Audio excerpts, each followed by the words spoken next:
you as a introduce yourself? So basically, I belong to a place called Prayagraj. I did my graduation there and I did a diploma from IERT Allahabad. I started my career in one of the leading FMCG company. I worked in industry for about 29 plus years, in which I worked in Dabur, Coca-Cola, PepsiCo, Frito-Lay, GSK, Imami, etc. आपको लगता है क्या MBA 2 दिन 5 दिन या 10 दिन में हो सकता है? अगर एक बच्चा पैदा होने में 9 महीने का टाइम लगता है तो 9 महीने का टाइम लगेगा। अगर एक MBA करने में 2 साल का टाइम लगता है तो लगेगा। कोई अगर बोले नहीं मेरे को बच्चा 3 महीने में पैदा करके तो नहीं हो सकता, और अगर होगा तो एबनॉर्मल होगा। MBA और PGDM के लिए कॉलेज सिलेक्शन किस तरीके से करें, ये सबसे इम्पोर्टेंट है। अगर आप बहुत ही टैलेंटेड स्टूडेंट हैं, कैट क्लियर करिए, लीडिंग IIMs में जाइए, सेकेंड ग्रेड इंस्टीट्यूट से उसमें एडमिशन लीजिए। जो आपके पास में बेस्ट ऑप्शंस अवेलेबल है उनको एक्सप्लोर करिए। मान लीजिए आपका ही MBA में एडमिशन होना है, ठीक है, मुझे टॉप 5 कॉलेज की लिस्ट बताइए जो आपके प्रायोरिटी होंगे कि मुझे ये कॉलेज मिल जाए तभी मैं MBA करूंगा। अगर मेरे अंदर कैपेबिलिटी होगा तो IIM Ahmedabad, IIM Bangalore, IIM Kolkata, IIM Indore and 5वां मेरा कॉलेज जहाँ मैं पढ़ा रहा हूँ। I can not select you. अगर मैं आपको 1 करोड़ का पैकेज ऑफर कर रहा हूँ तो मैं आपको खाली 5 मिनट के डिस्कशन पे नहीं कर सकता। मैं एक इंटरेस्टिंग बात बताता हूँ कि मैं अभी इस उम्र में PhD परस्यू कर रहा हूँ, तो इसलिए किस स्ट्रीम से क्या आप रिसर्च? मेरा सप्लाई चेन मैनेजमेंट ही है। सप्लाई चेन पर मेरा सप्लाई चेन मैनेजमेंट स्ट्रीम से। And from where? It is one of the leading university in Noida only.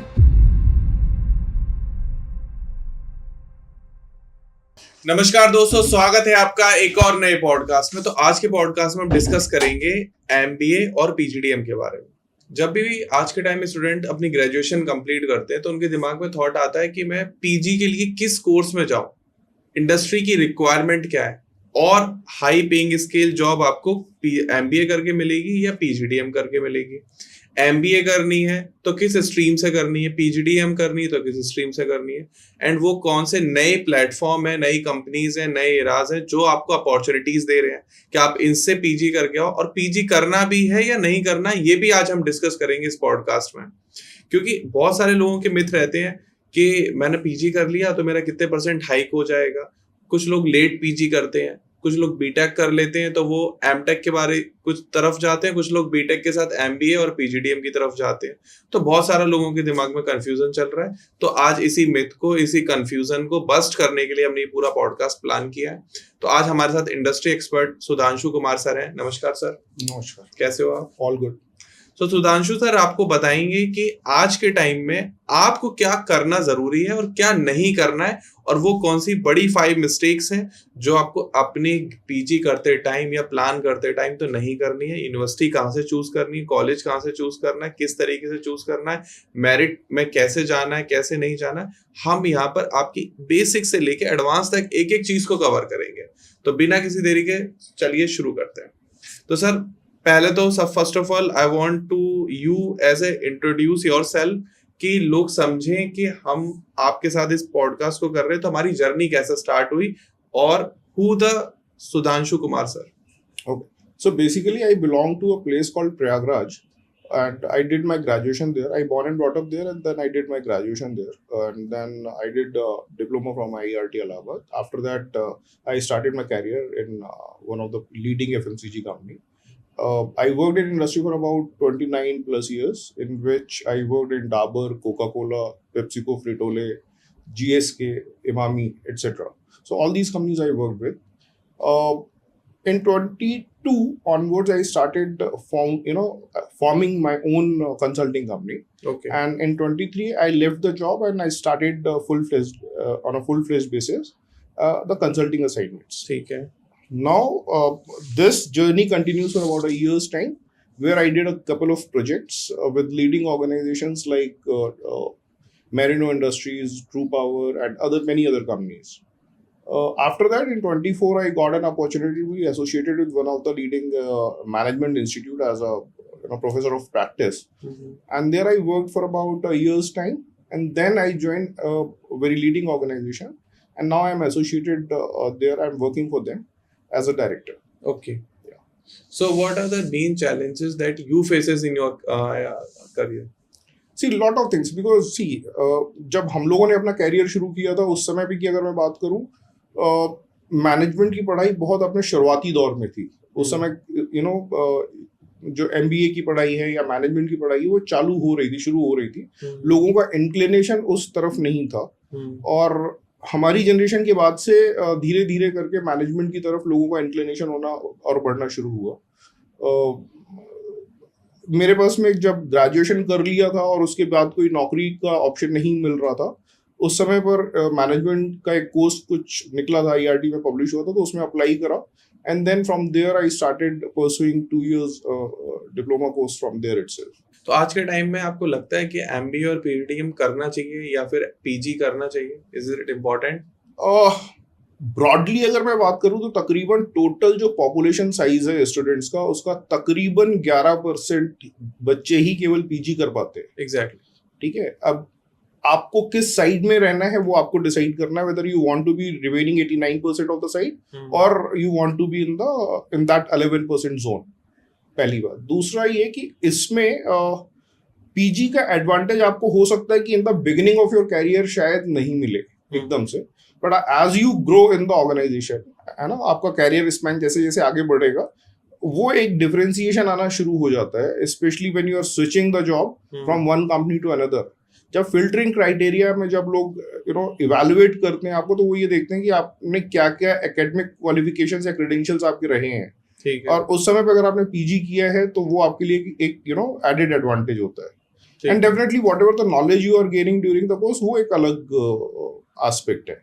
लेकिन इंडस्ट्री की रिक्वायरमेंट क्या है? Seriously they want PG? अगर मैं मैनेजमेंट के कॉन्टेक्स्ट में बात करूं तो यस डेफिनेटली, क्योंकि अगर कोई बच्चा BBA करके आ रहा है, फिर वो 5 साल आगे काम करेगा, फिर whatever the knowledge skill set the person will develop. MBA वाला बच्चा वो 2 साल में अपनी पढ़ाई लिखाई और बाकी इंडस्ट्री एक्सपोजर के थ्रू वो डिटेलिंग लेके जाएगा इंडस्ट्री में, और इसलिए वो हमेशा 3-4 साल ही और she will always be ahead of those set of students who have started their career after the graduation. What is the major difference between MBA and the PGDM? अगर मैं बात करूं in general context, PGDM is more based on the skill development, more on giving the exposure of industries to the students. It's a trimester based course where in 1 year there are 3 trimesters. So in 2 years course there are 6 trimesters are there. In MBA there are basically a semester system works where only 4 semesters are there in the entire course. However, the curriculum more or less are same.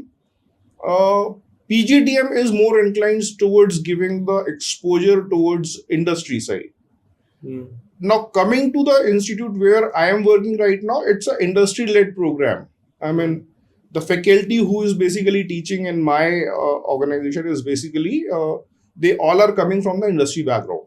Okay. If not all, at least most of them. Done. So like people like me who have come spent 29 years, there are a couple of faculties who have spent 30 years, some have spent 15 years, and they come and they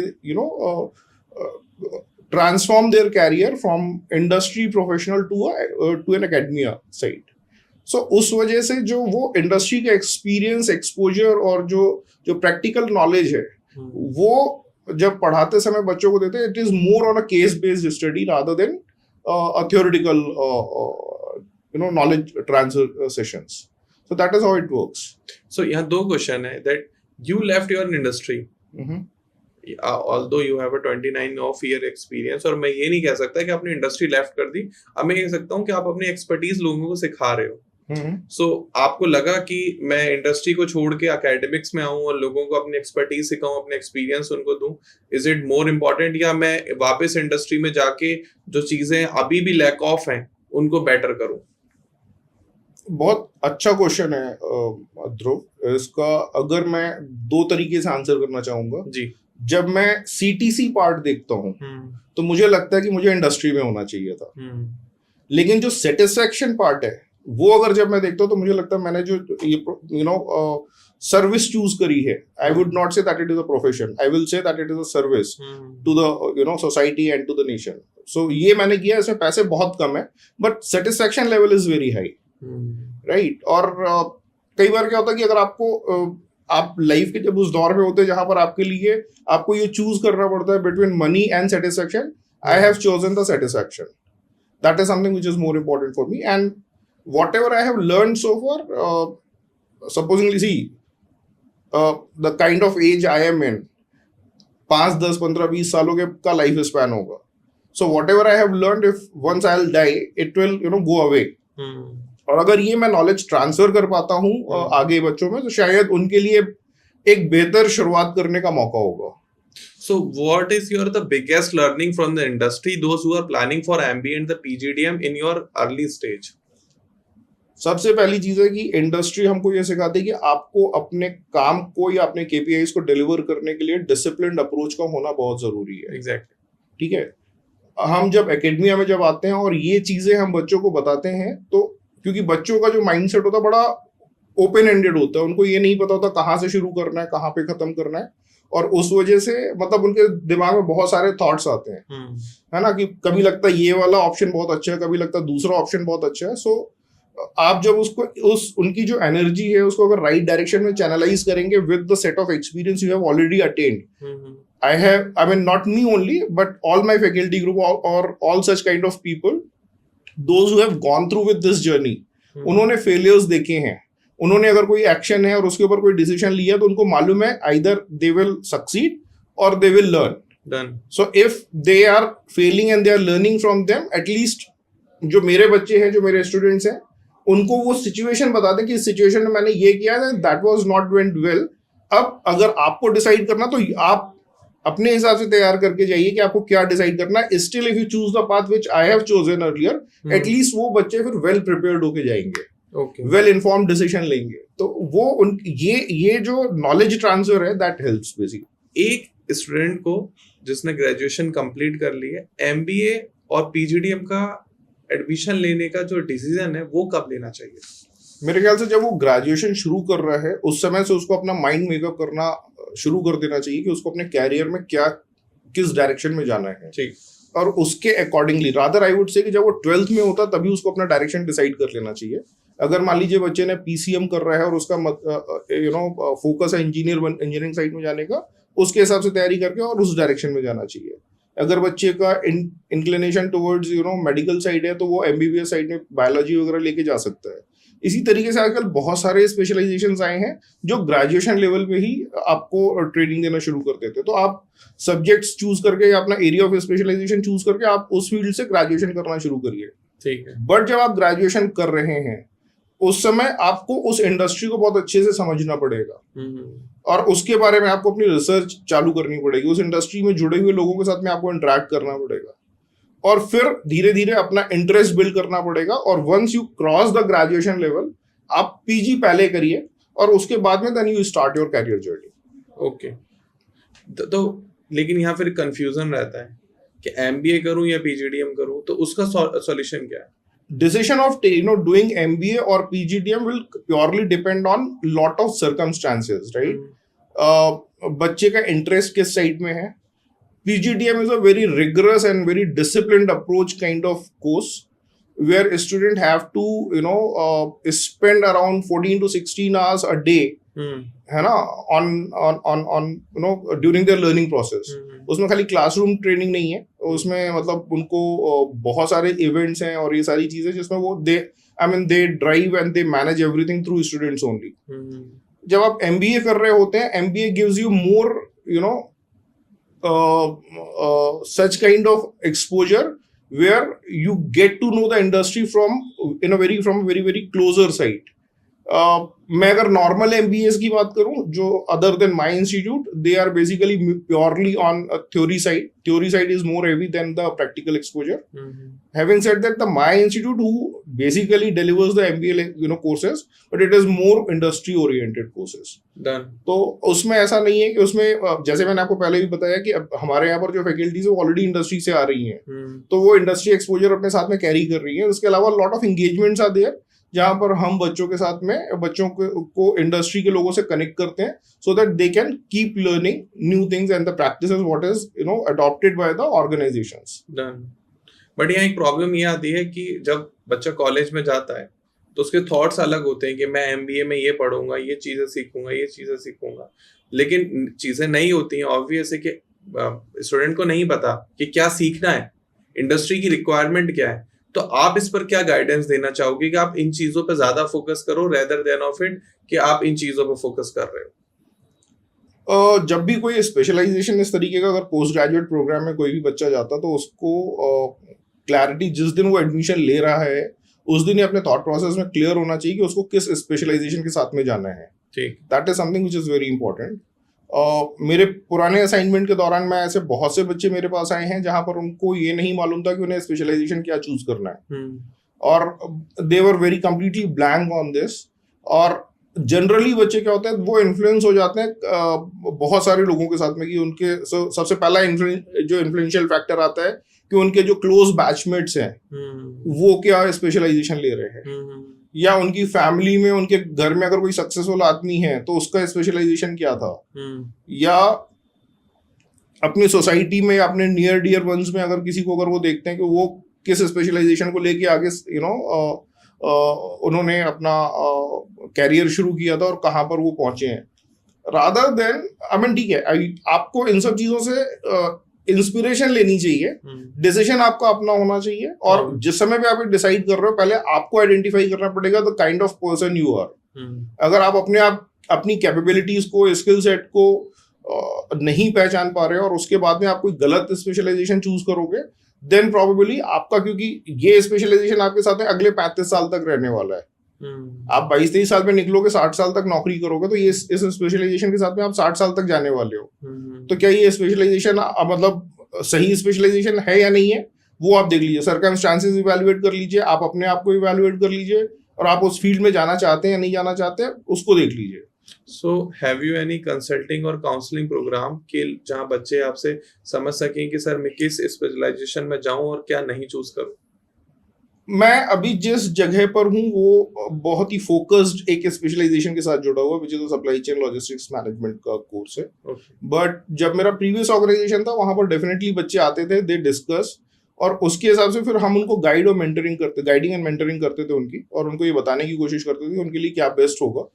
but having said that हम उनको scenarios समझा देते थे, decision बच्चे को लेना होता था। कभी भी ये इम्पोज नहीं करते थे कि बेटा ये स्पेशलाइजेशन ही तुमको लेना है। कोई भी स्पेशलाइजेशन अगर आप लोगे इंडस्ट्री पर्सपेक्टिव में किसके क्या प्लस माइनस है वो आपको समझा देंगे, और उसके बाद में आपको क्या स्पेशलाइजेशन चूज करना, that is something which you have to decide. एक और क्वेश्चन आता है, स्पेशलाइजेशन चूज करने के लिए लोग ये देखते हैं कि सीटीसी किस में ज्यादा, सैलरी किस में ज्यादा मिलेगी। तो आपके अकॉर्डिंग किस ग्रेड्स में या किस स्पेशलाइजेशन में जो है सैलरी ज्यादा होती है? मैं आपको ऐसे कहता हूँ कि मान लीजिए मैं जिस तरीके का the kind of human being I am, the person I am, मैं शायद सेल्स मार्केटिंग में उतना ज्यादा अच्छा एक्सेल नहीं कर पाऊंगा। बिसाइड्स अगर मैं कंपेयर करूं कि मेरा जो फंक्शन रहा है, स्पेशलाइजेशन रहा logistics and supply chain management, अगर इनिशियल कंपैरिजन करूंगा मेरा सीटीसी कम था सेल्स एंड मार्केटिंग के लोगों के साथ में। यहाँ पर कंसिस्टेंटली ग्रोथ होती है, ठीक है, और मार्केटिंग सेल्स में क्या बड़ी एक्सपोनेंशियल ग्रोथ होती है। बट इन दोनों के बीच में एक डिफरेंस होता है कि आपको हर दिन टारगेट अचीव करना पड़ता है। अगर आपने 2 या 3 टारगेट मिस किए, कोई भी कैरियर है ना, अगर जितना तेजी से ऊपर जाता है उतना ही तेजी से नीचे भी आता है। तो अगर आपने 2-3 दिन टारगेट, अगर 2-3 बार टारगेट, 2-3 साइकिल्स में अगर टारगेट मिस किया, तो उसके बाद कंपनी हो सकता है कि आपको सोचे कि कहीं इसको या तो बाहर करने के बारे में सोचे, या हो सकता है कि आपकी रेटिंग कम हो जाए या कुछ इस तरीके का चीज है। हाउएवर जिस तरीके के ऑपरेशंस में मैं हूं यहाँ पर कंसिस्टेंट है, आपको ओवरऑल पैकेज के तौर पे देखा जाता है जब इवैल्यूएशन किया जाता है। इट इज नॉट अबाउट कि अगर आपने 1 या 2 केपीआईज अगर आपने मिस भी कर दिया, बट आपका ओवरऑल अप्रोच सही है, आपके इंटेंट सही है, then it will be considered as कि नहीं, इसको मतलब खाली उन 2 गलतियों के ऊपर इवैल्यूएट करने की जरूरत नहीं है। बट अगर सेल्स मार्केटिंग में अगर आपने नंबर्स मिस कर दिया, chances are very high that. And graduation की जो परसेंटेज होती है उसका क्या रोल और वेटेज होता है जब आप पीजी करने जाते हो? देखिए, इसका अगर मैं बात करूं, इसको मैं 2 पर्सपेक्टिव में देखना चाहूंगा। पहला कि किसी भी बच्चे को हतोत्साहित होने की जरूरत नहीं है कि अगर आपके नंबर कम आए तो आप आगे कैरियर में कुछ नहीं कर सकते, ऐसा कुछ नहीं है। सो 50-60% वाले लोग भी अपनी लाइफ में बहुत अच्छा करते हैं, बहुत एक्सेल करते हैं, और ऐसे भी हैं जो 90% प्लस वाले लोग हैं वो फेल करते हैं। तो नंबर्स आपको जो आपको 10th-12th में मिले हैं वो आपके लिए बहुत इंपॉर्टेंट है लाइफ में, ऐसा नहीं है। लेकिन बहुत सी जगहों पर क्या होता है, जब आप इंटरव्यू देने जाते हैं तो वहां पर एक क्वालिफाइंग क्राइटेरिया होता है। से अगर उन्होंने कहा कि मिनिमम 60% मार्क्स आपके होने चाहिए 10th में, 12th में, ग्रेजुएशन में और पोस्ट ग्रेजुएशन में, और आपने मान लीजिए किसी एक साल में या एक कोर्स में आपका 58% रह गया, सो आपका जो क्वालिफाइंग है वो उस पर्टिकुलर पोजीशन के लिए आप फिर क्वालिफाई नहीं कर पाते। है ना, तो इसलिए उसकी इंपॉर्टेंस है। अदरवाइज अगर मैं आपके अपने डिलीवरेबल्स के बारे में बात करूं, आप कितनी जल्दी सिस्टम में अडॉप्ट करते हैं, कितनी जल्दी सीखते हैं, कितना जल्दी अपना स्किल सेट आप डेवलप करते हैं, कितना अच्छा कम्युनिकेशन करते हैं, आपकी इंटरपर्सनल स्किल कितनी अच्छी है, इन सब चीजों के ऊपर डिपेंड करता है कि आप एक कंप्लीट पैकेज के तौर पर, प्रोफेशनल के तौर पर किस तरीके से बन के सामने आते हैं। बट अगर आप एक कंपनी में, ऑर्गेनाइजेशन में काम कर रहे हैं, आप ग्रो कर रहे हैं, बट क्या होता है कोई भी आदमी अगर किसी एक ऑर्गेनाइजेशन में 3, 5, 7 साल काम करता है, उसके मन में बेचैनी होने लगती है, यार अब मैं दूसरी जगह नौकरी ढूंढना शुरू करूं। और वहां पर जाने के बाद पता चला कि नहीं, उन्होंने एक बेंचमार्क लगा रखा कि नहीं, मिनिमम 60% क्वालिफाइंग क्राइटेरिया है, तो आप वहां पर सक्सीड नहीं कर पाओगे। सर एक मतलब आउट ऑफ द बॉक्स आके क्वेश्चन है, रेफरेंस और कनेक्शन की क्या वैल्यू होती है जब बच्चा जॉब सर्च कर रहा होता है? It is all about the networking, right. और शायद कैरियर के शुरुआती दौर में आपको उतनी जरूरत नहीं पड़ेगी, लेकिन जैसे जैसे आपका कैरियर आगे बढ़ेगा वहां पर आपके लिए नेटवर्किंग बहुत इंपॉर्टेंट है। और नेटवर्किंग तभी 2-3 चीजों से आती है। एक, आप you should be good in communication, you should be a great performer, क्योंकि अगर आप में परफॉर्मेंस नहीं है, आपका नेटवर्क कभी भी स्ट्रांग नहीं बन सकता। मैं अगर काम कर रहा हूं और मैंने नीचे एक सबऑर्डिनेट है जो काम कर रहा है, और ही और she is consistently delivering his और हर KPIs, definitely we will have a good rapport. What is a KPI? You have used that word around 3 or 4 times. Yeah, so KPI is about key performance indicator. Okay. So अगर मुझे किसी की performance को evaluate करना है तो मैं उसके टारगेट्स के लिए टारगेट सेट कर देता हूँ। से फॉर एग्जांपल अगर मैं अपनी फील्ड से बताता हूँ कि अगर किसी वेंडर की परफॉर्मेंस मुझे अगर इवेलुएट करनी है तो उसका एक KPI होता है OTIF, which means on time in full. So अगर मैंने किसी वेंडर को बोला कि आप मेरे को 5 जुलाई को मुझे 10,000 kg माल डिलीवर करिए, अब मैंने उसमें जो फॉर्मूला लगेगा कैलकुलेट करने का, उसमें एक कंपोनेंट टाइम का है और दूसरा डिलीवरी का है। टाइम में मैंने ±1 डे किया और क्वांटिटी मैंने ±10% किया। तो अगर मैंने 5 तारीख बोली है तो 4 तारीख से लेकर 6 तारीख के बीच में अगर उसने मेरे को डिलीवर किया तो मैं उसको बोलूंगा उसका स्कोर 1 हो गया, 1 out of 1। ठीक है। अगर मैं डिलीवरी के कॉन्टेक्स्ट में बात करूंगा, अगर उसका 10,000 kg है और उसमें ±10% अगर आ रहा है, सो 9,000 से 11,000 kg के बीच में अगर उसने डिलीवर किया तो उसका भी कंपोनेंट 1 हो जाएगा। ओके। सो इन दोनों का 1 + 1 करके निकालेंगे 2 डिवाइडेड बाई 2, बिकॉज 2 कंपोनेंट्स हैं, तो उसका एवरेज 1 हो गया, that multiplied by 100, it is 100%। Okay. और जितने भी लाइन आइटम्स उसने डिलीवर करे हैं वेंडर आइटम कॉम्बिनेशन में पूरे मंथ में, उसका टोटल करके उसका एवरेज निकाल के उसकी परफॉर्मेंस कैलकुलेट की जाती है। अच्छा, आज के टाइम में देखिए AI आ गया ऑलरेडी, ठीक है। अब बच्चों के दिमाग में ये रहता है कि AI आ गया है, क्या जब हम MBA कर रहे होंगे तो क्या वहाँ AI से हमें कुछ हेल्प मिलेगी, या AI से कोई स्किल जो हमें बहुत ज़रूरी है सीखना, या कोई ऐसा टूल है या कोई ऐसा ऑटोमेशन टूल है जिसकी इंडस्ट्री का रिक्वायरमेंट है। तो AI के बारे में आप मुझे एकदम कंप्लीट बताएं कि सीखना है, नहीं सीखना, सीखना है तो किस लेवल पर सीखना है। अगर मैं AI के कॉन्टेक्स्ट में बात करूं तो AI को समझने से पहले ये समझना पड़ेगा कि फंक्शनल एक्सपर्टीज क्या है। आप जिस भी डोमेन में पढ़ाई कर रहे हैं उसके बारे में आपको कंप्लीट नॉलेज होनी चाहिए। आप उसके बेसिक आपके जो डिलीवरेबल्स हैं वो आपको मालूम होना चाहिए कि कैसे कैसे उस काम को करना है, एग्जीक्यूट करना है, उस काम को करके क्या आउटकम्स आने वाले हैं। You should have ability to meet again the KPI word I am using, कि आप में वो कैपेबिलिटी होनी चाहिए कि आप KPI मीट कर सको। ठीक है। अब आते हैं AI साइड में। AI जब आता है उसमें क्या है, हम सिस्टम ऑटोमेशन की बात करते हैं। सिस्टम ऑटोमेशन की जरूरत क्यों पड़ती है? हम किसी भी काम को जो पहले 3 दिन में होता था मैं उसको 2 घंटे में करना चाहता हूँ। ओके। तो AI वहां पर मुझे सपोर्ट करता है, so which basically increases the efficiency. अब AI आने से अगर कोई भी मैं सिस्टम की अगर बात करूंगा उसमें 3 तरीके के रोल होते हैं। एक होता है डेवलपर का रोल होता है जो वो प्रोडक्ट डेवलप कर रहा है। सेकेंड वो होता है जो टेक्निकल साइड थोड़ा स्ट्रांग होता है इनका, और ये लोग बेसिकली इंटरेक्ट करते हैं with the functional team and the developer team, developing team. ये they are kind of mediator और एक पूरी फंक्शनल टीम होती है। अब आपको जो प्रोडक्ट आप यूज कर रहे हो अपनी सिस्टम में, है ना, कोई ईआरपी है या किसी और तरीके का भी प्रोडक्ट आप यूज कर रहे हो, आपको एक बहुत सिंपल लैंग्वेज में उनको समझाना आना चाहिए कि आपको व्हाट इज योर रिक्वायरमेंट, और उसके लिए आपका एआई का समझना जरूरी है। ये बड़ा मिसकंसेप्शन है कि एआई समझने के लिए लोग ये मान के चलते हैं कि नहीं, मेरे को कोडिंग आनी चाहिए, मेरे को सॉफ्टवेयर डेवलप करना आना चाहिए, टेक्नोलॉजिकली मेरे को स्ट्रांग होने की जरूरत है। अगर है बहुत अच्छी बात है, और अगर नहीं, अगर आपको बेसिक नॉलेज भी है, आप ये मान के चलिए कि आपके फंक्शनल नॉलेज को कोई भी रिप्लेस नहीं कर सकता। First you have to become very strong in your functional deliverables, functional understanding, and then you take the help of the KPI, build the capability of AI and other tools so that आप उसको integrate करिए और फिर एक अच्छे successful professional के तौर पे आप आगे जाइए। So आप MBA को किस तरीके से देखते हैं? Is it a course for skill development और personality development? ये किस तरफ जाता है? MBA किसी भी स्टूडेंट को एक कंप्लीट पैकेज के तौर पे तैयार करता है। ठीक है। Classroom trainings contributes close to about 30%, ये मेरा मानना है। इसमें अलग अलग लोगों को अलग अलग सोचना हो सकता है। MBA is preparing you to become industry ready from the day one itself. पहली चीज, उसमें course content plays a very important role which contributes 30-35%। इसके बाद में आपके इंडस्ट्री एक्सपोजर्स आते हैं। इंडस्ट्री एक्सपोजर आपको कैसे मिलता है? आपकी इंडस्ट्री विजिट्स है, गेस्ट लेक्चर्स है, आपको सेमिनार एंड कॉन्फ्रेंसेज है जहां पर आप you go and attend and you listen the specialist and super specialist there, and then there are various other means through which you can gain the practical knowledge, right? ये हो गया।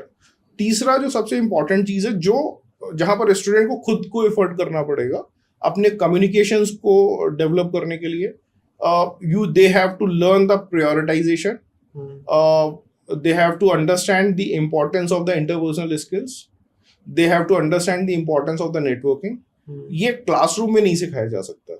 अगर आपको networking build करनी है, वो उसके लिए आपको खुद एफर्ट करना पड़ेगा। अगर आपको इंटरपर्सनल स्किल अगर में स्ट्रेंथनिंग करनी है, इसके लिए आपको खुद एफर्ट करना पड़ेगा। सो आपके टीचर्स, आपके पेरेंट्स या आपकी सोसाइटी में जो सीनियर्स लोग आपके सराउंडिंग है, वो आपको गाइड कर सकते हैं, बट एफर्ट आपका अपना खुद का होगा। ये जब कॉम्बो तैयार होता है इन 3 वर्टिकल्स का, तब बच्चा जो है वो एक अच्छे प्रोफेशनल के तौर पे अपनी कैरियर जर्नी शुरू कर पाता है। आज के टाइम में आपने देखा होगा काफी सारे यूट्यूबर्स हैं, या मैं कुछ का नाम नहीं लेना चाहूंगा, जो 2 दिन का MBA, 5 दिन का MBA, 10 दिन का MBA कराते हैं, बिजनेस कोच हैं, और उनके थंबनेल पर प्रॉपर लिखा रहता है कि 2 दिन का MBA करिए, 5 दिन की वो स्किल सीखिए जो आपको कॉलेज में नहीं सिखाई जा रही है। शायद आपने भी वो कभी एड्स और यूट्यूब वीडियोस देखी हो। तो आपको लगता है क्या MBA 2 दिन, 5 दिन या 10 दिन में हो सकता है? नहीं हो सकता। मैं आपको बहुत सिंपल एग्जांपल से समझाता हूं। अगर एक बच्चा पैदा होने में 9 महीने का टाइम लगता है, तो 9 महीने का टाइम लगेगा। अगर एक MBA करने में 2 साल का टाइम लगता है, तो लगेगा। कोई अगर बोले नहीं मेरे को बच्चा 3 महीने में पैदा करके, तो नहीं हो सकता, और अगर होगा तो एबनॉर्मल होगा। उसी तरीके से अगर MBA कोर्स को 2 साल को कोई बोलेगा मैं 6 महीने में करके आपको दे रहा हूँ, वो प्रोफेशनल, कंप्लीट प्रोफेशनल नहीं हो सकता। तो वुड यू थिंक कि 2 साल इज सफिशिएंट, या MBA को 3 या 4 साल का कर देना चाहिए? नहीं, 2 साल इज गुड इनफ। उसका कारण ये है कि अगर मैं बात करूं पहले, अगर मैं आपको स्प्लिट करके समझाता हूँ।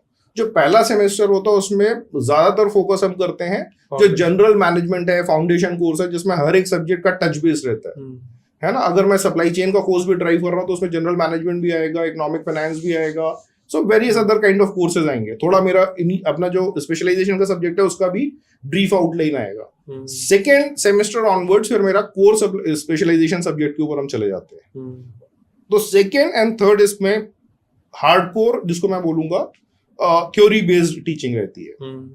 जब मैं 4th सेमेस्टर में जाता हूँ, it is more about practical exposure. उस 6 महीने में हमारे जो सब्जेक्ट्स होते हैं वो बहुत कम हो जाते हैं, हमारा फोकस डिसर्टेशन पे होता है। अच्छा, between 2nd semester and 3rd semester 2 से 3 महीने की इंटर्नशिप होती है, जिसमें बच्चे को जाना पड़ता है इंडस्ट्री में, और डे टू डे मतलब 10 घंटे 12 घंटे उसको शॉप फ्लोर पे काम करना पड़ता है। ठीक है। तो वो प्रैक्टिकल एक्सपीरियंस जो 2 महीने का लेके आया, अब कोई बोलता मैं 5 दिन में करा दूंगा, तो वो 2 महीने का एक्सपीरियंस कहाँ से लेके आओगे भैया? सही बात है। और उसके बाद में फिर जब मैं 6 महीने डिजर्टेशन करा रहा हूँ, बच्चा 3 महीने 4 महीने इंडस्ट्री में जाके काम कर रहे हैं, वो एक्सपोजर जो बच्चे को मिलेगा आप 10 दिन में या 5 दिन में कहाँ से कंप्लीट करा दोगे? बट मैं नाम भी ले देता हूँ, I don't have any issue, the YouTuber name is doctor Vivek Bindra. तो उनके प्रोग्राम्स आते हैं एमबीए प्रोग्राम कि 5 days MBA programme, 7 days MBA programme. अब एमबीए को क्या नाम दे रहा है आई डोंट नो, आप कुछ भी बोल सकते हो एमबीए को, आप बोल सकते हो कि मेरा बच्चा अपना कुछ भी का फुल फॉर्म दे दो, तो वो थोड़ा फुल फॉर्म को चेंज कर देते हैं, बट उनका टारगेट यही रहता है, ऑडियंस टारगेट, कि एमबीए करा रहे हैं। और एमबीए मुझे ऐसा लगता है इंडिया में एक काफी बड़ी डिग्री है जिसकी काफी बड़ी वैल्यू है। तो आप अगर आज बच्चों को कुछ समझाना चाहो कि ऐसे एड्स देखकर क्या रिस्पॉन्स करना है, तो आप क्या कहना चाहोगे? पहली बात, आप जो भी नाम ले रहे हैं वो अपनी फील्ड के बड़े नाम है, तो मैं मतलब किसी स्पेसिफिक पर्सन के ऊपर नहीं बात करना चाहूंगा जी। मेरा थॉट प्रोसेस है वो मैं शेयर कर सकता हूँ, और वो ये है कि जो लर्निंग प्रोसेस है, जो टाइम लगता है, वो आपको स्पेंड करना पड़ेगा, आपको वो समय लगाना पड़ेगा, समय देना पड़ेगा। आप उसको कट शॉर्ट करके अगर आप किसी चीज को जल्दी सीखने की कोशिश करोगे, आपका सर्वाइवल थोड़ा डिफिकल्ट होगा, आगे चल के आपको स्ट्रगल्स बहुत ज्यादा आएंगी। जो चीज मैंने आपको पहले भी बोली, 2 महीने की इंटर्नशिप, 4 महीने का डिजर्टेशन, 6 महीने तो प्रैक्टिकल आपको नॉलेज मिल रही है जब आप काम कर रहे हो, 2 साल के कोर्स कर रहे हो, तो वो आप 10 दिन में 5 दिन में कैसे कंसोलिडेट कर पाओगे? मेरे हिसाब से if you have a risk taking capacity and आप सर्वाइवल ऑफ फिटनेस को मानते हो कि जो स्ट्रांग होगा वही टिकेगा, नो मैटर आपने क्या किया हुआ है, एमबीए किया हुआ है, ग्रेजुएशन किया हुआ है, कहाँ से किया हुआ है, नो मैटर, आपका माइंडसेट स्ट्रांग होना चाहिए कि मुझे करना है और मैं करके ही रहूंगा। मेरे पास स्किल नहीं है तो मैं उसको सीखूंगा, पढ़ूंगा। तो मुझे नहीं लगता कि एमबीए तो मतलब is a big degree, graduation की भी जरूरत है आपको एंटरप्रेन्योरशिप में आने के लिए। मैं बिजनेस एस्पेक्ट को, क्योंकि जब मैं बिजनेस मैनेजमेंट की पढ़ाई कर रहा हूँ तो मेरे को बिजनेस को 2-3 पर्सपेक्टिव में समझने की जरूरत है। एक, फैमिली बिजनेस की बात करते हैं। फैमिली बिजनेस में क्या है, एक जनरेशन या 2 जनरेशन ने काम करा, वो शायद 10th-12th पास होंगे, ग्रेजुएशन पास हो गए, उन्होंने एक लेगेसी को आगे बढ़ाया है। एग्जैक्टली। अब आपको उस लेगेसी को नेक्स्ट लेवल पे लेके जाना है। सो एक तो आप काम करते देखते हुए आ रहे हैं लोगों को, the kind of effort they are putting in into family members, वो आप समझ में आ रहा है। बट आपको कहीं ना कहीं कई बार गैप समझ में आता होगा कि मेरे को ये जो फैमिली ड्रिवन बिजनेस है इसको प्रोफेशनल ड्रिवन बिजनेस में कन्वर्ट करना है। आपको वो जो एक लीप लेना है अपने उस बिजनेस में, उसके लिए आपको खुद को प्रिपेयर करना पड़ेगा, और जब आप उसको प्रिपेयर करना है उसके लिए आपको प्रोफेशन जो प्रोसेस है उससे गो थ्रू करना पड़ेगा। एग्जैक्टली। सो उसके लिए क्वालिफिकेशन बहुत इंपॉर्टेंट है। अब आते हैं, अगर आप फर्स्ट जनरेशन एंटरप्रेन्योर भी हो तो उनके लिए मैं कहूंगा और ज्यादा जरूरी है, क्योंकि जिनके फैमिली में 2 जनरेशन 3 जनरेशन से बिजनेस हो रहा है, उनको सारी चीजें पता है, उनको रिसोर्सेज शुरू से ऑर्गेनाइज करने की जरूरत नहीं है, उनको आइडिया जनरेशन की जरूरत नहीं, बिकॉज ऑलरेडी सिस्टम बिल्ट है और उस पर काम चल रहा है। आपको खाली ये करना है कि अगर वो 50 करोड़ का टर्नओवर है तो आपको 500 करोड़ के टर्नओवर पे लेके जाना है। बिल्कुल। And for that you have to prepare. लेकिन अगर आप फर्स्ट जनरेशन एंटरप्रेन्योर बनना चाहते हो, सो मेरे हिसाब से आप एमबीए पहले करो, आप एफर्ट्स करना शुरू करो, तैयारी शुरू करो, अपने प्रैक्टिकल अपने उस जो आपका आइडियाज है उसके ऊपर काम करना शुरू करो। आप पैरेलली आप उसके ऊपर काम करते रहो, राइट। अब इस पूरे एपिसोड में क्या होता है, फर्स्ट जनरेशन का जो एंटरप्रेन्योर है, अब उसके लिए क्या इंपॉर्टेंट है कि उसको, अगर वो एमबीए पढ़ाई करके जा रहा है, उसको सारी चीजों के बारे में पता है कि उसको, जैसे मैंने बोला कि कोई भी आप स्पेशलाइजेशन कर रहे हैं तो फर्स्ट सेमेस्टर में आपको सारे स्पेशलाइजेशन का थोड़ा टच बेस आपको बताया जाएगा, और फिर पूरी जर्नी आपकी एमबीए की रहेगी जहां पर आपको प्रैक्टिकल एक्सपोजर के साथ में, या पीजीडीएम आप कर रहे हो तो उसमें प्रैक्टिकल एक्सपोजर दिया जाएगा कि हाउ इंडस्ट्री वर्क्स, आपको क्या पढ़ाई करनी है, किसी क्या इंपॉर्टेंस है, बैलेंस शीट का क्या मतलब है, प्रॉफिट एंड लॉस का क्या मतलब है, सप्लाई चेन में अगर बात करो तो डिमांड प्लानिंग क्या है, सप्लाई प्लानिंग क्या है, सोर्सिंग प्रोक्योरमेंट क्या है, इन्वेंट्री मैनेजमेंट क्या है। अगर आप सेल्स की बात करो तो आपको किस तरीके से लोगों से डील कर रहे हैं, आपको एचआर की अगर बात करो तो किस तरीके से छोटी छोटी चीजें कि आपको अटेंडेंस कैसे प्रोसेस करनी है, आपका रिक्रूटमेंट सिलेक्शन आपको कैसे करना है। सो ये चीजें जब आप पढ़ाई करके जा रहे हो, आप वेल प्रिपेयर्ड हो। एग्जैक्टली। और आपका एक बिजनेस है, आप उन प्रिंसिपल्स को या उन लर्निंग्स को आप अपने बिजनेस में अप्लाई करना शुरू करोगे, and then you will be able to take your business to the next level. अच्छा, काफी सारी फैमिलीज ये प्रोटोकॉल फॉलो करती हैं कि अपने बच्चे को बाहर से किसी फॉरेन कंट्री से अच्छे इंस्टीट्यूट से कॉलेज से एमबीए कराते हैं और फिर वो टॉप कंपनीज में उनका प्लेसमेंट भी करवाते हैं कि भाई आप वहां जाओ और एक्सपीरियंस लेकर आओ फिर हमें ज्वाइन करो। तो is that practice is good for their kids? मैं इसमें एक स्टेप पीछे जाने की बात करता हूँ। अपने ही देश के बहुत बड़े इंडस्ट्रियलिस्ट हैं, बहुत बड़े, है ना, शायद लीडिंग इंडस्ट्रियलिस्ट में से एक हैं। उनके बारे में मैंने कहीं भी पढ़ा था कि उन्होंने अपने बच्चों को कहीं बैंगलोर भेजा था और कुछ 5 या 10 हजार रुपए महीना की जॉब पे लगाया था और उनको बोला था कि घर से पैसा नहीं मिलेगा। डायमंड का बिजनेस है, मैं नाम नहीं लूंगा, बट 10,000 रुपए दिया था because they want them to go through with the hardships. और वो इसलिए क्योंकि जब तक वो उस प्रोसेसिंग से होके नहीं गुजरेंगे, they will never become a successful and great professionals और इंडस्ट्रियलिस्ट। तो आपको वो जो मैंने पहले बात करी थी, आपको उस प्रोसेस से होके गुजरना पड़ेगा। उसके पास में जरूरी नहीं था कि मतलब उसको 10,000 रुपए की जॉब में लगाने की जरूरत नहीं थी। क्यों नहीं जरूरत थी? क्योंकि उनके पास में ऑलरेडी काफी एक बड़ा सेटअप था बिजनेस का। बट इसके बाद में भी उन्होंने उनको उस जगह पर भेजा जहां 1-2 साल उन्होंने लगाया कि you go through with hardships, you manage your expenses with in that 10,000 budget और करके सीख के, और तब तुम्हें समझ में आएगा कि धंधा कैसे चलाया जाता है। एक बच्चों के मन में डाउट आता है that I have done BTech और बीएससी बीकॉम, तो क्या मैं एमबीए कर सकता हूँ या मुझे एमबीए करना चाहिए? बिल्कुल करना चाहिए। अब अगर आपको इंजीनियरिंग फील्ड में ही आगे जाना है तो आप बीटेक करिए और एमटेक करिए, फिर अपना जॉब करिए। ठीक है। अगर आपको टेक्नो कमर्शियल साइड में जाना है तब आपको बीटेक करने के बाद में एमबीए करना चाहिए। बट ऐसे बच्चों के लिए मैं ये जरूर बोलूंगा कि आप बीटेक करने के बाद में कम से कम 1 से 3 साल शॉप फ्लोर पे जरूर जाके काम करिए। शॉप फ्लोर क्या होता है? जब मैं शॉप फ्लोर की बात करूँ, मतलब आपने जिस स्पेशलाइजेशन में काम करा है उस स्पेशलाइजेशन से रिलेटेड जॉब को आप करिए। जब बच्चा एमबीए करना चाहता है तो उसकी फैमिली ना आरओआई के ऊपर फोकस करती है कि भाई हम 20 to 30 lakhs एमबीए पे इन्वेस्ट कर रहे हैं, is it worth it for future और नॉट? आरओआई का पहले तो स्पैन आपको समझना पड़ेगा। ये आरओआई के कंसेप्ट को मेरे हिसाब से तो मैं एकदम एक्नॉलेज ही नहीं करता, क्योंकि ये बहुत ही रबिश कंसेप्ट है कि मेरे को आरओआई कितना है, मेरे 2 साल में आएगा या 1 साल में आएगा। आपका कैरियर स्पैन कितना है वो इम्पोर्टेंट है। अगर आप 22 साल की उम्र में एमबीए कर रहे हो या 23 साल की उम्र में कर रहे हो और आपका 60 साल की उम्र तक आपको काम करना, तो कम से कम 35-37 साल आपको काम करना है। एग्जैक्टली। सो अगर आपको अपना आरओआई कैलकुलेट करना तो उस 35 सालों पे करिए ना। आप ये क्यों करते हैं कि मेरे घर से 20 लाख रुपए लगा तो मेरे को 2 साल में या 1 साल में रिकवर करना है, सीटीसी इतना मिल जाएगा, सीटीसी इतना मिलेगा या नहीं मिलेगा। इनिशियल ईयर्स में सीटीसी कभी भी नहीं देखना चाहिए। मैं अपने जितने भी बच्चे हैं, जितने भी मेरे स्टूडेंट्स हैं, मैं उनको क्लियर कट प्रायोरिटी बताता हूँ कि आपका फर्स्ट एंड फॉरमोस्ट प्रायोरिटी होना चाहिए कि जॉब डिस्क्रिप्शन क्या मिल रहा है आपको, जो काम आपको सीखना है। सेकेंड प्रायोरिटी शुड बी किस ऑर्गेनाइजेशन में मिल रहा है। थर्ड एंड फोर्थ प्रायोरिटी मैं कहता हूं कि आप खुद डिसाइड करिए कि आपको मतलब सीटीसी प्रेफर करना है या लोकेशन प्रेफर करना है।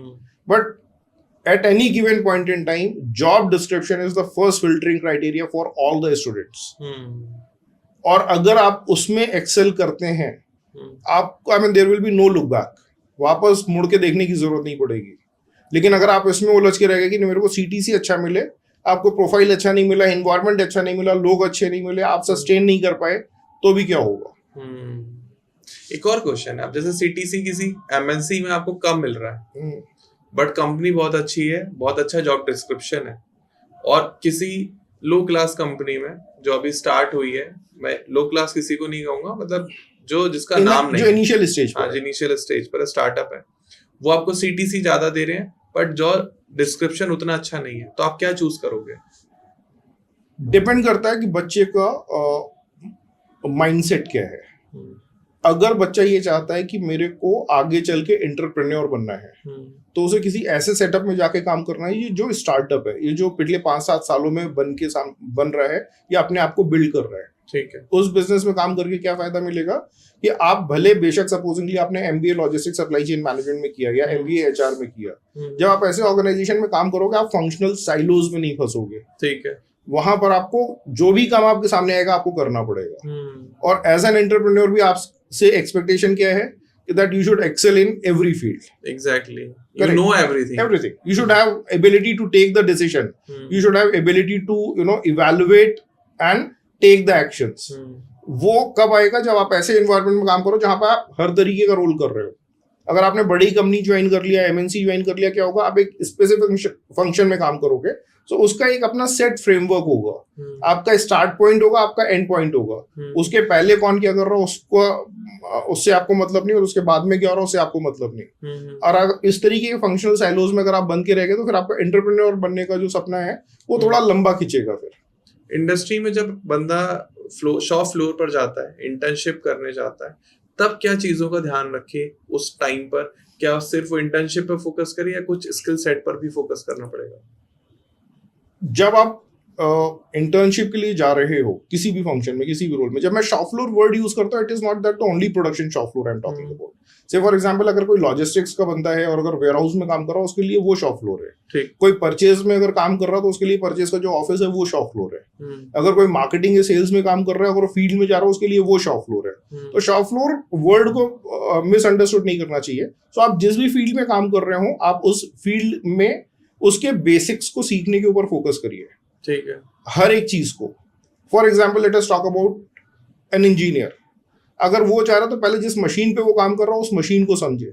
वो मशीन से क्या डिलीवरेबल्स है, उसको किस तरीके से इवेल्युएट कर रहा है, मशीन कैसे शुरू होती है, उसका उसमें वेस्टेज कैसे निकल रहा है, उसका रनिंग टाइम कितना है, मिनिमम उसमें रन साइज कितना जाएगा, इसके अलावा उस मशीन को चलाने के लिए कितने लोगों की जरूरत है. पहला तो ये बेसिक्स पता करें. उसके बाद में फिर जो लोग काम कर रहे हैं उनको मैनेज करने, कैसे लोग मैनेज कर रहे हैं वो देखे, सीखे कि लोगों के, जब आदमी शिफ्ट में काम कर रहा होता है तो 8 घंटे की शिफ्ट करके गया, अगले 8 घंटे की शिफ्ट वाला बंदा नहीं आया तो उसको अब क्या होगा, तो जो बंदा उसको बोला जाता है आप एक्सटेंड करो. थोड़े से रिफ्ट होने शुरू होते हैं. फिर आप ऑब्जर्व करो कि वो मैनेजर उस सिचुएशन को कैसे मैनेज कर रहा है, क्योंकि आप जिंदगी भर तो इंटर्नशिप नहीं करने वाले. बिल्कुल. तो आप जब आपका जो मैनेजर है जो काम कर रहा है वो उस सिचुएशन को कैसे मैनेज कर रहा है उसको आप सीखने की कोशिश करो. ठीक है. सो ये जो प्रैक्टिकल एक्सपोजर है और यहाँ से जो आपका लर्निंग आएगा और जो आपका स्किल सेट डेवलप होगा वो आप कैरी करके लेके जाओ. और ये आपको, अगर कोई बच्चा ये कहता कि मैं एसी रूम में बैठ के सीख लूंगा तो कभी नहीं सीख पाएगा. उसके लिए आपको शॉप फ्लोर पे उतरना ही पड़ेगा. वर्क लाइफ बैलेंस को आप किस तरीके से देखते हो?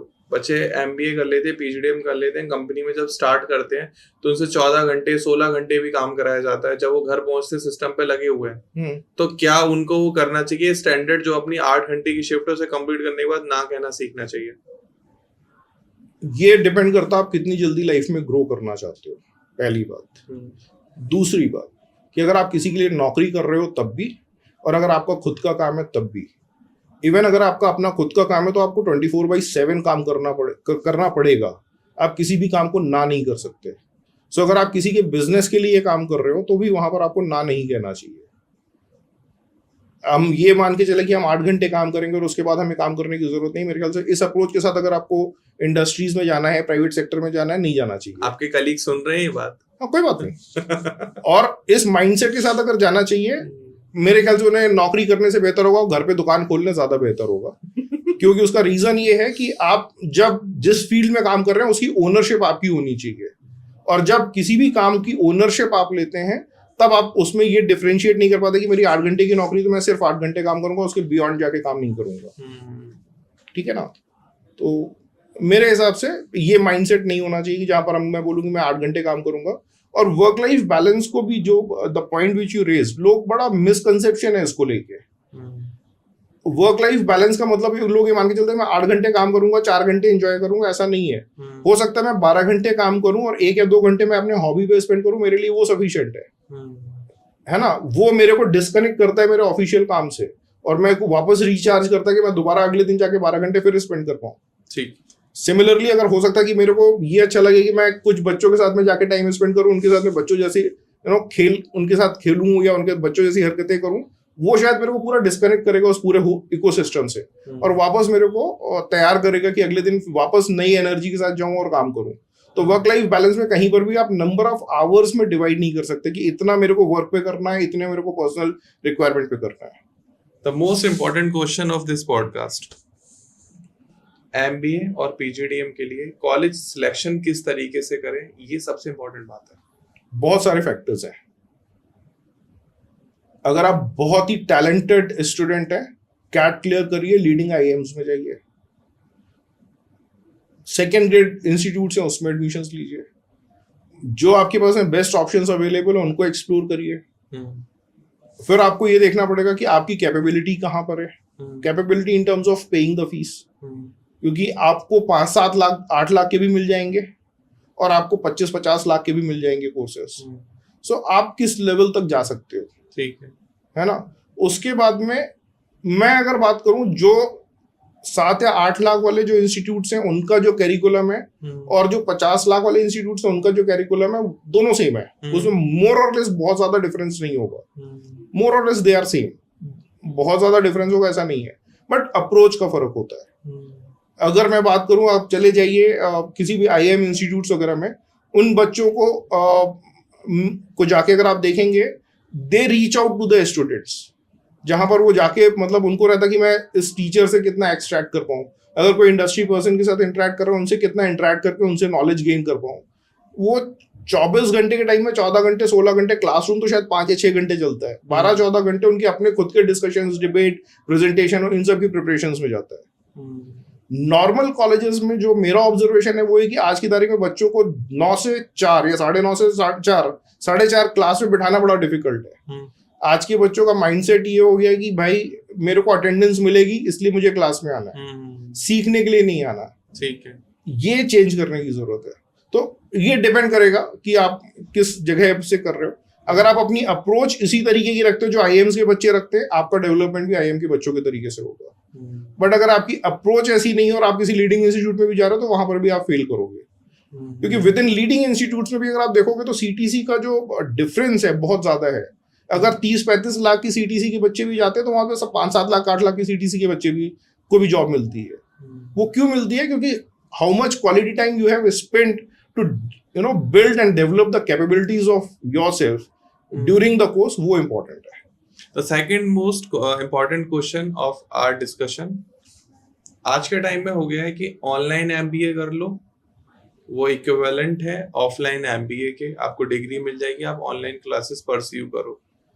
आप इस पर क्या टेक लेना चाहते हो? ऑनलाइन एमबीए क्या उतना ही वैल्यूड रखता है जितना आप कॉलेज में जाके सीखते हो? देखिए, ऑनलाइन जो कोर्सेज है, online courses basically gives the access to those professionals who are not able to come to the classroom.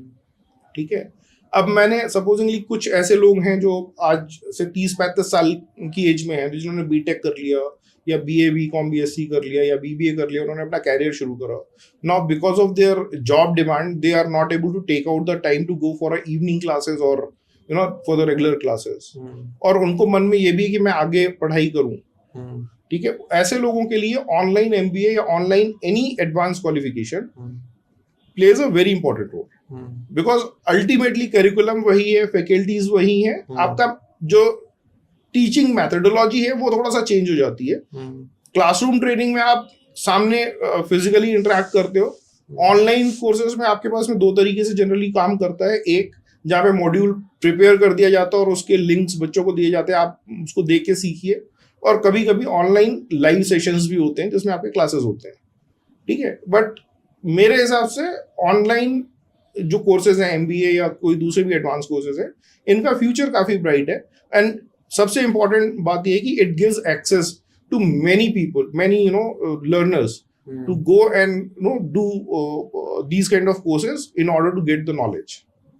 मान लीजिए आपका ही एमबीए में एडमिशन होना है, ठीक है, मुझे टॉप 5 कॉलेज की लिस्ट बताइए जो आपके प्रायोरिटी होंगे कि मुझे ये कॉलेज मिल जाए तभी मैं एमबीए करूंगा। अगर मेरे अंदर कैपेबिलिटी होगा तो I am Ahmedabad, I am Bangalore, I am Kolkata, I am Indore, and 5वां मेरा कॉलेज जहां मैं पढ़ा रहा हूँ। सीरियसली वर्थ इट है। वर्थ। जब सिलेक्शन के लिए जाते हैं, प्लेसमेंट के लिए जाते हैं, तो किन चीजों का ध्यान रखें? जब आप एमबीए फाइनल ईयर स्टूडेंट हैं, आप खुद हैं, तो आप क्या ध्यान रखेंगे जब प्लेसमेंट के लिए जाएंगे, कंपनी में एचआर के सामने बैठे? Interview preparation is a very methodical process. आप ओवरनाइट तैयार नहीं कर पाओगे, और बच्चे सबसे ज्यादा गलती यही करते हैं। जिस दिन आप एमबीए में एडमिशन ले रहे हो अपने आप को इंटरव्यू के लिए प्रिपेयर करना शुरू कर दो. इंस्टेड ऑफ कंप्लेनिंग आप अपना टाइम अपने कोर्स की प्रिपरेशन भी इस हिसाब से करो कि आपको इंटरव्यू में कैसे क्रैक करना है. इंटरव्यू में सिलेक्शन एक कंप्लीटली एक अलग बॉल गेम है. सो आप बहुत पढ़ाई करके नंबर्स एक्सेल कर सकते हो, बट आप जब इंटरव्यू देने जा रहे हो तब आप उस टाइम पर प्रॉपर आंसर नहीं कर पा रहे हो. जब आप कोर्सेज में पढ़ाई कर रहे हो, मैं समझ पाया हूँ, कोर्सेज में जब आप पढ़ाई कर रहे हो आप बहुत एडवांस लेवल की चीजें आप सीखते हो, उसकी पढ़ाई भी करते हो, उसको आप एग्जाम में भी लिख के आते हो और नंबर भी अच्छे स्कोर करते हो. लेकिन जब इंटरव्यू में बड़े बेसिक से क्वेश्चन पूछे जाते हैं आप वो नहीं बता पाते. सो अगर आपका जो बेसिक और आपकी जो फाउंडेशन है कोर्स की अगर वो स्ट्रांग नहीं है तो आपके लिए बहुत डिफिकल्ट होगा. फिर आपको प्रैक्टिस करनी पड़ेगी इंटरव्यू अगर आपको क्रैक करना है तो. इसके ऊपर इंटरव्यू के ऊपर हम कभी एक सेशन और करेंगे जहां पर हम डिटेल में बात करेंगे कि how student have to prepare for the interviews, because cracking interviews is an art, I would say. Exactly. Right. People are running company on that particular process. We will train you, guide you. Yeah. Exactly. So, is it a full-time consulting part for some people? ठीक है. Next question is, आप हो HR and you are hiring me for your company. I'm good in little bit in management, little bit in sales, little bit in marketing. अब आप मेरे अंदर क्या क्या ढूंढोगे? अगर आपको इवैल्यूएट करूंगा मैं सबसे पहले आपकी अप्रोच देखूंगा. इंटरव्यू के दौरान मैं जो क्वेश्चंस पूछूंगा उसमें आपने आंसर क्या करा मेरे लिए वो इम्पोर्टेंट नहीं है. आपने आंसर कैसे किया है मेरे लिए वो ज्यादा इम्पोर्टेंट है. Let's do a rapid fire for you. 5 question आप मुझसे पूछिए. मैं आपसे जॉब लेने आया हूँ. मेरी आस्किंग है around 1 crore per year and I am doing MBA from your college. Dhruv, let us do one thing. Let us do this exercise later on some other day because ये मेरा बड़ा favorite subject है और इस पे अगर मैं बात करूंगा तो कम से कम मुझे I need another 1 hour's time. But I am eager. I cannot select you. अगर मैं आपको 1 crore का पैकेज ऑफर कर रहा हूँ तो मैं आपको खाली 5 मिनट के डिस्कशन पे नहीं कर सकता. Let's come down to low CTC. आप मुझे 10 लाख दे दो. बट चलो अब ये चूंकि तुमने पॉइंट रेस करा है तो मैं इसमें बता देता हूँ. आप ये मान के चलो कि जैसे अगर कोई company for example if I am a promoter of a company and I have published a position of CEO level. ठीक है. अब मेरे पास CEO की पोजीशन देने के लिए जो लोग आएंगे वो भी उसी कैलिबर के आएंगे. उन्होंने कहीं ना कहीं किसी ना किसी ऑर्गेनाइजेशन में एक्सेल किया होगा. एग्जैक्ट. ठीक है. मैं क्या देखूंगा उनमें. वो अगर मैं एकेडमिक्स की बात करूं वो एट पार होंगे. कम्युनिकेशंस की बात करूं वो एट पार होंगे. उनके बिजनेस डिलीवरेबल्स एक्सेल होंगे. उनकी मोबिलिटी में कोई प्रॉब्लम नहीं होगा. They have a good interpersonal skills. They have capability to build the team. ये सारी चीजें उनमें होंगी, सभी में होंगी. Then what is that one differentiating factor जिसको मैं assess करूंगा? मैं ये क्वेश्चन तुमसे पूछता हूँ कि what should be that one differentiating factor? I thought मुझे ऐसा लगता है कि आप ये चेक करोगे कि ये human being as a person कैसा है, इसकी अप्रोच क्या है एंड माइंडसेट क्या है. ग्रोथ माइंडसेट वाला पर्सन है या फिर ये जॉब करने आ रहा है मेरे यहाँ. मुझे लगता है आप ये सर्च करोगे. ये सब चीजें तो होंगी क्योंकि जो आदमी इस पोजीशन पे बैठा हुआ है अलग अलग टाइप की लीडरशिप है. अथॉरिटेटिव है और सबको इंक्लूसिव है. अलग अलग तरीके की लीडरशिप होती है. At the end of the day as a promoter मेरे लिए जो ज्यादा इंपॉर्टेंट है वो है कि वो मेरे को बिजनेस डिलीवर करके देगा या नहीं देगा, ऑन टाइम करके देगा या नहीं देगा. मेरे हिसाब से जो वन एक डिफरेंशिएटिंग फैक्टर है, क्योंकि अब ये मान के चलो लाइफ में हर आदमी किसी ना किसी टाइम पर फेलियर से होकर गुजरा होगा. कोई भी आदमी ये नहीं कह सकता कि उसने कभी वो फेल नहीं करा है. उसकी अप्रोच उस फेलियर से बाहर आने की क्या रही है, what kind of initiatives he or she has taken so that he or she will not land up in that kind of situation again. मेरे लिए वो ज्यादा इंपॉर्टेंट होगा. How that person has faced a failure, how he has come back from that failure, and how he built himself and come out from that situation. That is going to be the one differentiating criteria for me. She is a fighter or not? Yeah, see, failure is something which is going to happen. हर एक की life में हमने भी बहुत सारे failure देखे हैं. ऐसा नहीं कि अगर मैं आज बात करूँ कि 32 साल काम करने के बाद में अलग अलग फील्ड्स में मैं यहाँ बैठा हूँ तो उसका मतलब ये नहीं कि मेरे लिए बड़ा इजी केक वॉक रहा है कैरियर. हर एक के लिए रहता है. डिफरेंट सिचुएशंस होंगी, डिफिकल्ट सिचुएशंस होंगी. आप जो डिसीजन लोगे वो आपके लिए फेवरेबल नहीं होगा। कई बार आपका इंटेंट काम करने का बहुत अच्छा होगा, आपके जो सराउंडिंग के लोग हैं वो आपको सपोर्ट नहीं करने देंगे। कई बार ऐसा होगा कि they will pull your leg to bring you down. But उन सारे डिफिकल्ट सिचुएशन में से आप कैसे बाहर निकल के आते हो, as you rightly said the word fighter, और then you take your business and people along with you plays a very important role. And that is going to be the differentiating factor for me. As in a PGDM student and the industry expert, or what is your biggest mistake of life जो आप चाहते हो कि सुधांशु कुमार ने करी है but आप लोग कभी मत करना? मैं ये बोलूंगा, जो मैंने अपना जब कैरियर शुरू किया था ना ध्रुव, तो उस समय पर हमारे पास में कोई आउटलाइन नहीं थी कि मुझे कैरियर किस डायरेक्शन में लेके जाना है। मैंने ग्रेजुएशन कर लिया, व्हाट नेक्स्ट, तो मैंने एलएलबी में एडमिशन ले लिया। मैं एलएलबी सीरियसली? हाँ।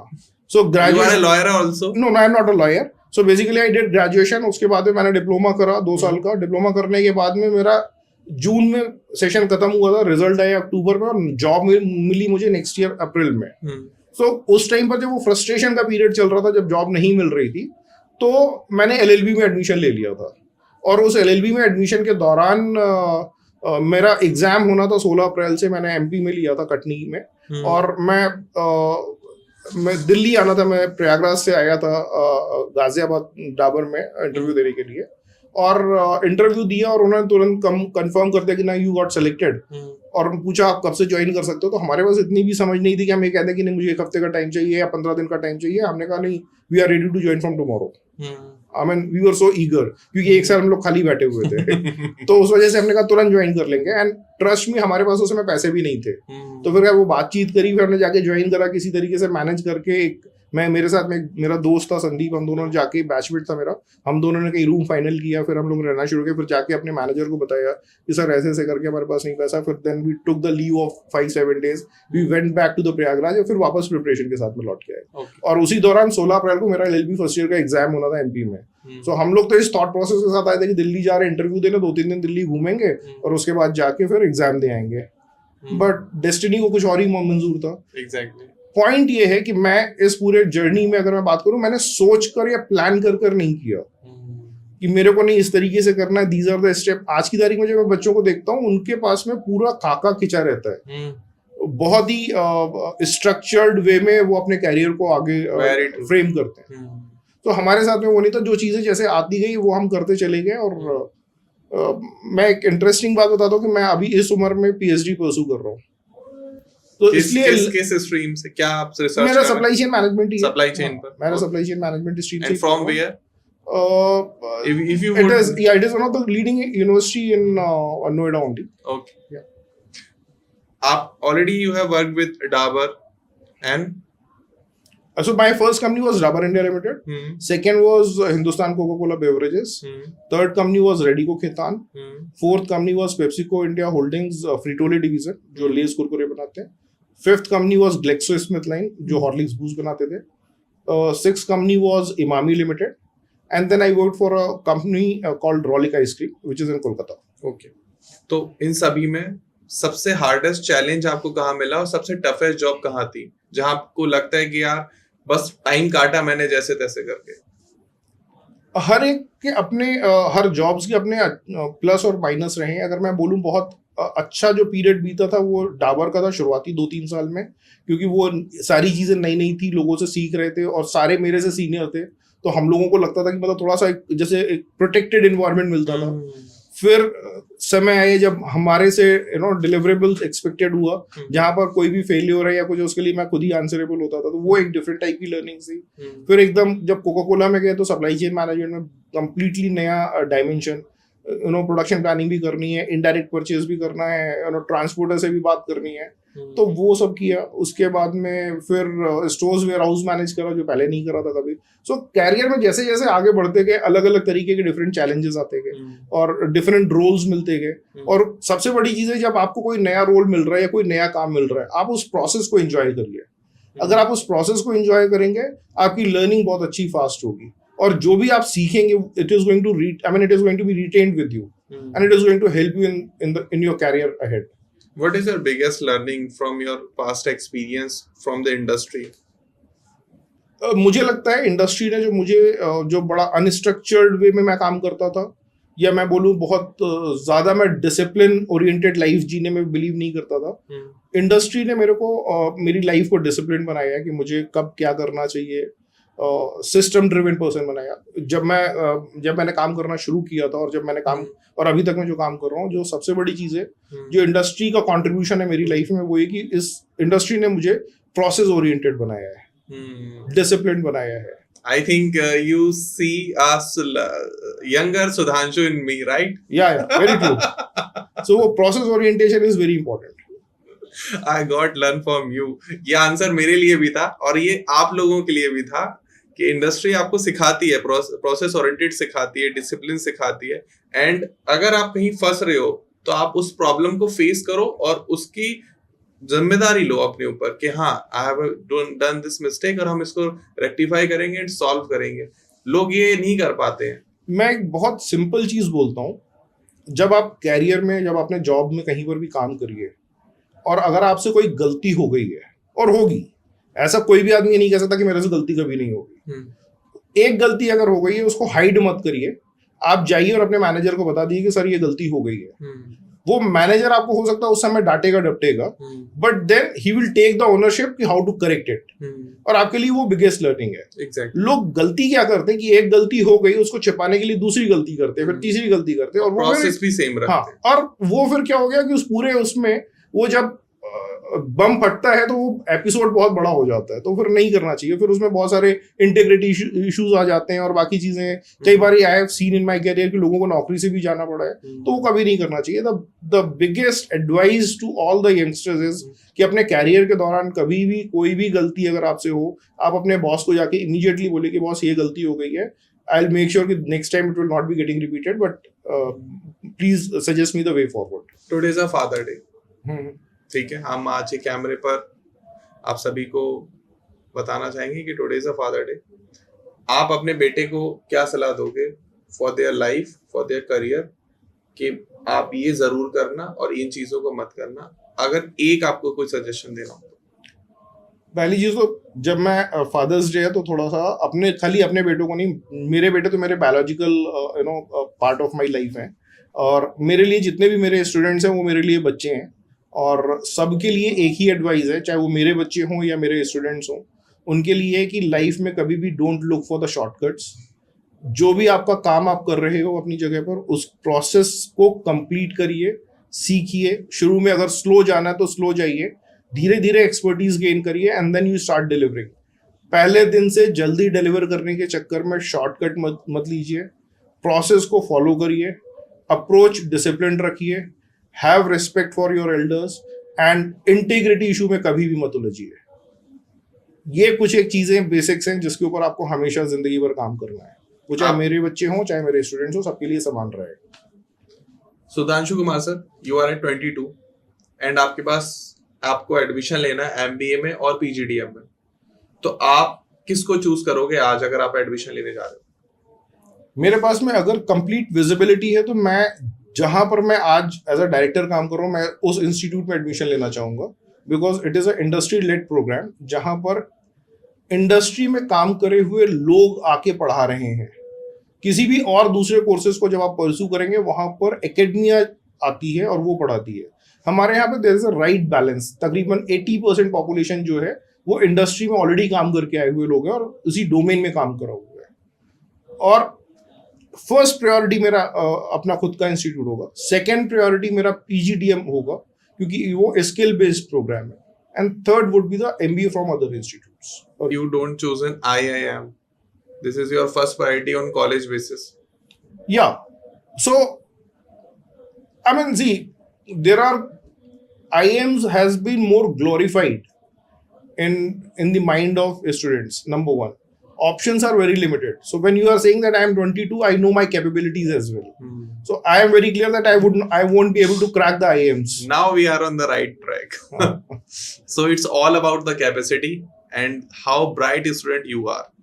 अगर आप MBA करना चाहते हो, PGDM करना चाहते हो और अपने करियर में एक्सेल करना चाहते हो, तो मुझे पर्सनली ऐसा लगता है कि कोई शॉर्टकट नहीं है। ईगर टू अर्ली रिच वाला कोई कॉन्सेप्ट होता नहीं है। आपको प्रोसेस को फॉलो करके ही जाना पड़ेगा और एक्सपीरियंस के साथ जाना पड़ेगा। स्किल पर ज्यादा फोकस करो as compared to other things. और एक ही लाइफ मिली है, एक ही बार करियर बनेगा, और कभी भी दोस्त के कहने पर, मैंने भी ग्रेजुएशन करी है, दोस्त के कहने पर ग्रेजुएशन मत चूज करना मेरे भाई, क्योंकि अभी मैं उन किसी भी दोस्त से नहीं मिलता जिनके साथ मैंने वो ग्रेजुएशन परसों ही करी थी उस टाइम पर। जैसे थोड़ा सा वक्त गुजरता है तो दोस्त भी बदल जाते हैं, लोग भी बदल जाते हैं, इंडस्ट्री भी चेंज हो जाती है, but it's all about the experiences. Thanks to you sir for coming with very us. one more point, Dhruv, Exactly. very right point you touch based, कि जब हम अपने फ्रेंड्स के इन्फ्लुएंस में कोई भी स्पेशलाइजेशन चूज करते हैं और जो कि मेरा फोर्टे नहीं है, एज यू राइटली मेंशन कि जिन दोस्तों के साथ में रह के कोर्स किया था वो उनके साथ में आज टच में नहीं हो। मैंने भी आज से 91 से 93 बैच में मैंने पढ़ाई करी थी, तकरीबन 32-33 साल हो गए, शायद ज्यादा ही हो गया, 34-35 साल हो गए। उस दौरान के जो दोस्त थे उनमें से जो बैचमेट्स थे उनमें किसी की भी टच में नहीं हूं मैं, एक्सेप्ट वन जिसके साथ में हम रेगुलर टच में है, बट अपार्ट फ्रॉम हिम मैं किसी के साथ में भी टच में नहीं हूँ। तो मैं अगर उनके इन्फ्लुएंस में आके अपना स्पेशलाइजेशन चूज करता और बाद में जाके अपने कैरियर में स्ट्रगल करता, उसका कोई मतलब नहीं है। एग्जैक्टली नहीं, आई हैव डन दिस। मुझे कुछ और करना था, बट मेरे फ्रेंड्स ने कहा कि दिल्ली यूनिवर्सिटी से कर लेते हैं, and I have a good percentage in my 12th, तो हमने डीयू में एडमिशन ले लिया, बीएससी ऑनर्स मैथमेटिक्स में। जो मुझे बाद में समझ में आया कि मैंने क्यों करा, आई डोंट नो। मैं बहुत कुछ क्रिएटिव फील्ड में जाना चाहता था, कुछ और करना चाहता था, तो मुझे शायद बीबीए और एमबीए करना चाहिए था, बिट्स प्लानी या कहीं और से जहां मैं कर सकता था, बट ठीक है। बट कोई भी क्वालिफिकेशन वेस्ट नहीं जाती, it always adds value in your personality, in your overall development. तो मैं ये नहीं बोलूंगा कि अगर उस समय पे अगर बीएससी करा था तो वो उसका उतना एडवांटेज नहीं हुआ, शायद उस समय पे बीएससी करा था डीयू से, तभी आज we are sitting together and talking to each other. Thank you so much, it's a honour that I am sitting with you and आपसे क्वेश्चन पूछ रहा हूँ, but it's a general discussion for you guys कि आपको mind में clarity मिले। मुझे ऐसा लगता है कि आपको आपका स्टार्ट पॉइंट पता होना चाहिए अपनी लाइफ का, आपको अपनी लाइफ का एंड पॉइंट पता होना चाहिए, और वहां तक पहुंचना कैसे है वो आपको क्लैरिटी होना चाहिए, और पहुंचने के लिए फोकस्ड होना बहुत जरूरी है कि आपको ना इधर जाना है ना उधर जाना है। आपको पता है कि मुझे वहां जाना है और ये मेरा रास्ता है, ये मेरा पाथवे है, तभी आप बहुत जल्दी पहुंच सकते हो। वरना आप ऐसे ऐसे घूम घूम के जाओगे तो 4 जन्म लग जाएंगे आपको टारगेट तक पहुंचने में। और लाइफ में कुछ भी करो, बस सेटिस्फेक्शन होना बहुत जरूरी है, मेंटल सेटिस्फेक्शन होना बहुत जरूरी है। और मुझे किसी ने सलाह दी थी कि करियर और बीवी बहुत ध्यान से चुनना दोस्त, क्योंकि दोनों के साथ आपको पूरे जीवन रहना है, आप छोड़ नहीं सकते। तो आप लोगों को भी मैं यही कहूंगा कि कोई भी स्ट्रीम आप चूज कर रहे हो बहुत ध्यान से चुनना, क्योंकि उसके साथ फिर आपको पूरी लाइफ गुजारनी है। अगर आप सेल्स एंड मार्केटिंग में जा रहे हो तो आप be prepare for regular targets, and अगर आप सर के साथ जाना चाहते हो logistics and supply chain management में, मुझे लगता है थोड़ा इजी है, मुझे ऐसा लगता है। It's a very consistent kind of specialisation. वहां पर ये फियर नहीं है कि आपकी जॉब चली जाएगी या वो होगा, क्योंकि लॉजिस्टिक्स किसी भी इंडस्ट्री की बैकबोन है, logistics and supply chain management. आप logistics and supply chain management को एलिमिनेट करके किसी भी इंडस्ट्री के बारे में सोच नहीं सकते। सो कितना भी टफ टाइम क्यों ना आ जाए, logistics and supply chain management will always be there. Done. So thank you so much for coming here and giving us time, and thanks to all of you who are watching till now. Seriously, thank you so much. And अगर आपके मन में कोई भी question आ रहा हो तो please comment section में पूछ लेना, एंड डिस्क्रिप्शन में आपको डिटेल मिल जाएगी। If you want any consultation regarding MBA and PGDM कि मुझे सर क्या स्ट्रीम चूज करनी चाहिए, करियर में एक्सेल कैसे करना, डोंट वरी, आपको कॉल करो, बस टाइम होता है 10 to 7 का, उस टाइम कॉल करना। अगर आप रात को 1 बजे ये वीडियो देख रहे हो और उसी टाइम आप कॉल घुमा रहे हो, मतलब it's not a good job कि आप कभी भी किसी को परेशान कर रहे हो। बाकी बहुत अच्छा लगा सर आपसे मिलके बात करके। Thank you, thanks to all of you. फिर मिलते हैं एक नए वीडियो में, नए पॉडकास्ट में, तब तक के लिए नमस्कार, thank you so much. Thank you. Thank you sir.